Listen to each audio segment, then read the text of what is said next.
former SEAL Team 6 commander, now Congressman Ryan Zinke from the fine state of Montana, joins us. It's interesting, Congressman. I mean, we're told now that this might have ironically been expedited by the arrest and capture of the Islam last week. I'm wondering whether that actually sped up plans, since, as our own Ashley Webster was reporting, he was apparently singing like a canary to authorities and giving them lots of information, maybe including this very attack. Well, that's not an unlikely scenario. The leader was captured.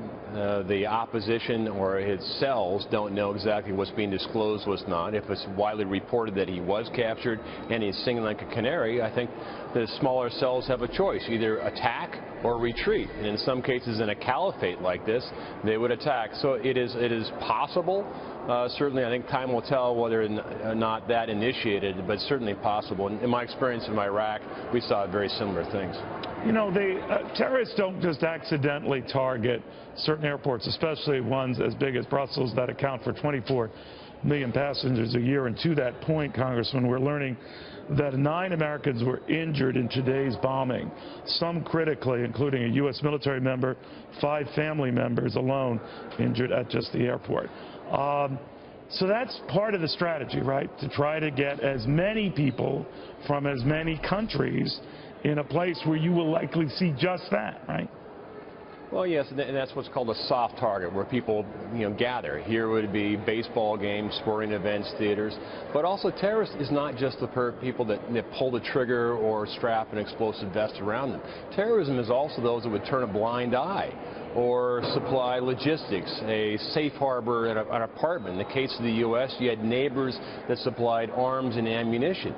So terrorism is about a network as much as anything, and certainly in Belgium the reports are clear, is that in the neighborhood they had those people that were sympathizers, they had people that were trained by ISIS, and look, Europe's a mess, they don't know who's there, and our southern border in the United States is similar.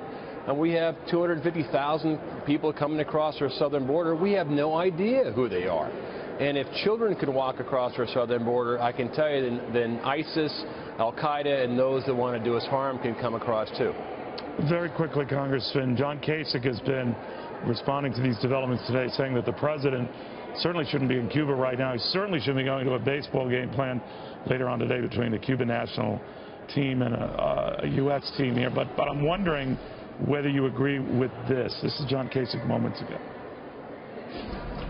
I'm a little surprised that the president is going to a baseball game when I believe he should. Had I been president, I would have cut short my visit. I would have flown home. You know, the argument for not doing that, as you know, Congressman, is to not let terrorists dictate your schedule, or for that matter, show your alarm, or that you're overreacting. What do you make of that? Well, I think the president's job is to make sure America's safe. And I do think we face threats. We face threats here at home, and so I think it is appropriate for him to assure the American public that he's on the watch. And to watch a baseball game, I don't think that assures the Americans of anything. So I do think, our triple threat, our southern border, our refugees, our travel visas, all those are part of a threat. So he should be back home, period? I mean, he's going to continue to Argentina and Brazil.